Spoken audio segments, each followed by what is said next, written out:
Good afternoon. This is RCB News, and I am Ryan Boland. I want to get right down to the news at hand. I want to talk a little. I want to read a portion of an article from the Epoch Times in reference to one of the most popular TV shows ever produced for Netflix, and y'all probably know what I'm about to say: Squid Games. If you have not seen Squid Games, my God, please take a gander at this show. It's awesome. A friend of my, one of my coworkers, had recommended it to me about a week or so ago, and I had never heard of it. I said, "Oh, okay." He said it was on Netflix. I have Netflix. He said, "Okay, I check it out." He said it's really, really good. It's the word is spreading all over. Excuse me. So I was like, "Okay, well, check it out." It's 9 episodes long. Of course, most of you probably already know that because I'm pretty sure most of you have already watched it. The show is awesome. I really, really like it. And I really highly recommend it for everyone that takes a gander of it. So I want to speak about this TV series, Squid Games. But what I want to talk about is a portion of the article in Epoch Times that the screenwriter of the show said in reference to capitalism. Because when you watch the show, it's a compilation of different worldviews.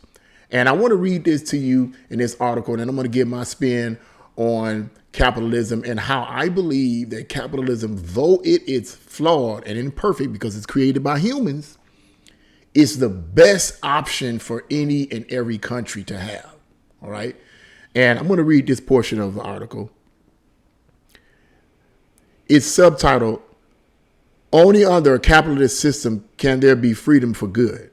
And by the way, if you hear any noise in the background, there's someone in the background in my apartment, outside my apartment door, vacuuming. So please disregard that. I try to find a way to do these art or do these videos apart from that, but it's very difficult. He says, "I wanted to write a story that was an allegory or fable about modern capitalist society, something that depicts an extreme competition, somewhat like the extreme competition of life. But I wanted to use the kind of characters we've all met in real life," Squid Game screenwriter and director said in an interview with Variety. Hai Wong, I believe that's his name, hope I'm pronouncing it right, wanted the game depicted to be simple and easy to understand so that the audience could focus on the characters. Despite finishing the initial screenplay for Squid Game in 2009, it was shelved for about 10 years. The Korean film and television company at the time thought the storyline was complex and had no commercial value, so it refused to invest in it. Hai Wong believes the reason for Squid Game's global success are its simplicity and characters that are easy to resonate with. Audiences worldwide can feel the gap between the rich and the poor and the explicit human nature under the imperfection of capitalism. At the same time, Korean audiences saw the familiar characters around them in real life.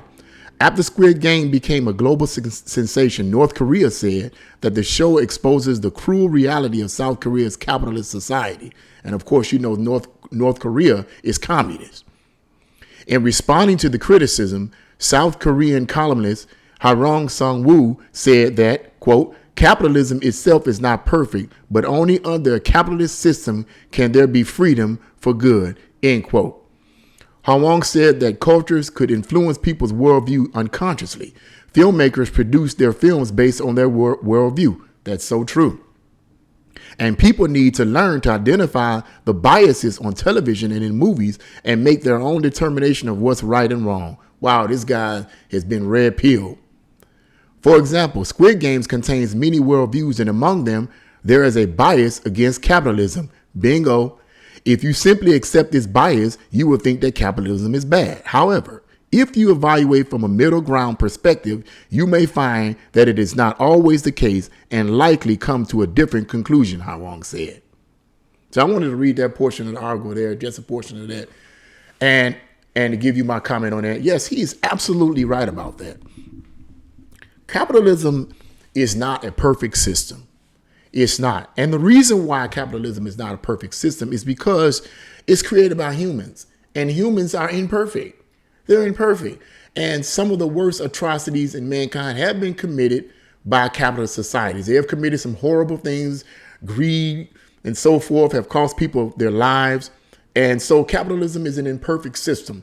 But capitalism, as he says, and I totally agree, is the best option to have when people want to express their freedoms. Capitalism allows people the freedom to be what they want to be. The freedom to be what they want to be, to go where they want to go. It allows them the freedom to express themselves in a capitalist society. And you think about this, and I was sharing this with one of my coworkers about a month ago or so. He's a Democrat, but he's when I say, I mean, I'm not against the regular normies like ourselves who are Democrats. What I have a problem with is a Democratic politician, but that's another story, and I digress. I had this discussion with him, and I was sharing with him how that capitalism is not a perfect system, but capitalism allows us the freedom to create a product that we sell to people that want it. And I was telling him, because he was sharing with me, he's like, well, what about these greedy people, and what about all these poor people and all this type of stuff? And I said, what's causing all these people to be poor? And I says, well, what do you think the issue might be? Okay, have you bothered to ask any of these these homeless people why they're homeless? Have you bothered to ask any of these so-called poor people why they're poor? Have you bothered to ask them? Because quite a few of them it's been said by some studies that have people that have interviewed these homeless people, that have actually talked to them, have said that many of these people had money before and they made bad choices, and now they're suffering the consequences of their choices. And you got to think about it. Is it capitalists that's causing these poor people to be poor out here, homeless? I don't think so. Most of these homeless people that are homeless are usually homeless based on either bad choices that they made or bad choices that someone else has made, and it has affected them. That's unfortunate, it's bad, it's evil, but it goes to show you that what you reap, what you sow. Whatever decision you make, there are consequences, whether they be good or bad. Capitalism is an imperfect system, but what capitalism does, it allows people to create a product. Say for instance, I'm a business owner. I create a product. Okay, I create a product that I know people within a particular demographic and market wants. I create this product and then I sell it to them. They have the money. The market is the people that have the money and the desire to buy my product. So they have the money to buy my product and they have the desire to buy my product, whether it's simply out of need or simply out of want or desire. They have the money and they have the desire to get their product. So they buy the product. Word spreads that this product is awesome. Man, Mr. Bolin is selling something I really, really like. So word spreads all over. So people start hearing about the product that I'm selling. So the demand goes up, right? So I start, making more and more of these products and selling more and more of them. Okay. And then it grows and grows and grows because I'm offering something to the public, to this market, something that they want. It's something that a friend of mine said that makes so much sense. She said, what is it? Oh, God, fair exchange, no robbery. That's it. Fair exchange, no robbery. In a capitalist system, for the most part, not always because it's an imperfect system, but in a capitalist system, fair exchange, no robbery. A capitalist or someone who owns a business sells a product to an individual who can afford it and wants it. They buy their product. And if the product is a good product, they're happy and the seller is happy. So you get both parties are happy. And I was sharing this with my coworker. I said, in the capitalist system, you give people the opportunity, both parties in the capitalist system come out happy.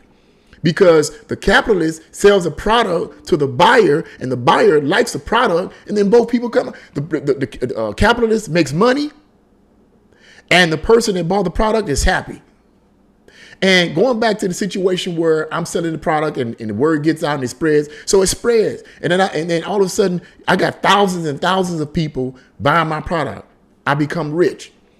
Now, how did I become rich? You already know how I became rich. I didn't become rich because I stole money from poor people.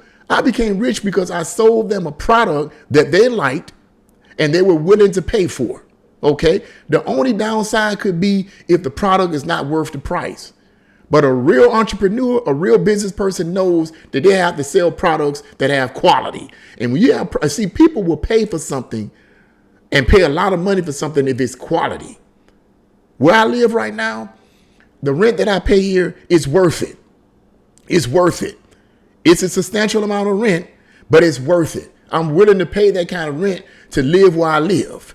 So I don't mind paying that kind of money out. Fair exchange, no robbery. In a capitalist system, you are allowed that freedom.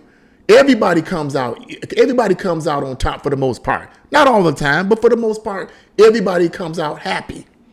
Okay? You can't say, well, capitalism calls people to be poor. That's not necessarily true. I disagree with that. As I said earlier, a lot of people that are poor based on bad decisions that they made, or decisions they should have made and never made, or the decisions that someone else made and it had an effect on them. Okay? But we can all, in a capitalist society, we can all partake of being entrepreneurs or partake of creating a product and selling it to someone else. So I just wanted to say that about that. I mean, capitalism is the best system. It's an imperfect system, but I agree with the screenwriter of Squid Games. Capitalism is a better system for the society. Okay, communism and socialism, it always ends up hurting the people. At first, it might not, because they promise you all this, we're going to give you this and we're going to give you that and we're going to give you this and we're going to give you free education and free this and free housing. And for someone that's poor, that's not making a lot of money and struggling, of course that's going to be appealing. Of course it's going to be appealing. So they get the free food, they get the free this, they get the free that. But down the line, they start seeing the negative effects of that, because the money that the government is telling you that they want to give you all this free stuff, free this. What they don't tell you is that this stuff is not free. Guess who's paying for that? The taxpayers. Them the working folk. Whether you're Democrat or Republican, if you working, you paying for that. That's not the government. The government said that's the government's money. No, it ain't. That's your money. That's your money. That's your money that they taking to pay for all these programs. Think about it. But that's a whole nother story, and I digress. But I wanted to read that portion of the article because that's a great TV show, great series. I highly recommend it to anyone who have not seen it yet. But I wanted to make that comment in reference to capitalism, because I believe capitalism is the best way to go. And as he said earlier, there's a lot of bias towards capitalism, and that's a communist move. That's a communist move to demonize capitalism. And in the Karl Marx's Communist Manifestos, one of the goals is to destroy capitalism, because they want everybody to depend on the government. They want, as I said in previous videos, the government to be your God. Now, of course, in a capitalist society, if you can, the temptation of money is for money to end up being your God. And that's, like I said, it's an imperfect system. But that has a lot more to do with the person's integrity than it does the actual capitalist system itself. Anybody can take something good and screw it up. Communism is never good. Socialism is never good, because you're taking from someone else, forcefully taking from someone else and giving it to someone that don't deserve it, that haven't worked for it. That's wrong. That's wrong as far as I'm concerned. But if you guys have any comment about this, put your comments in the comment section below. What do you think about this comment, that this the words of this screenwriter of Squid Games? What do you think about that? Do you think capitalism is an imperfect system? Do you believe it's the best system for the country? Do you believe that we should get rid of capitalism altogether and incorporate socialism and communism? What do you think? Put it in the box below. We can engage in the conversation here. But if you like this video, please press the like button, subscribe to this channel, and share this channel. Thank you very much, and see you again on RCB News.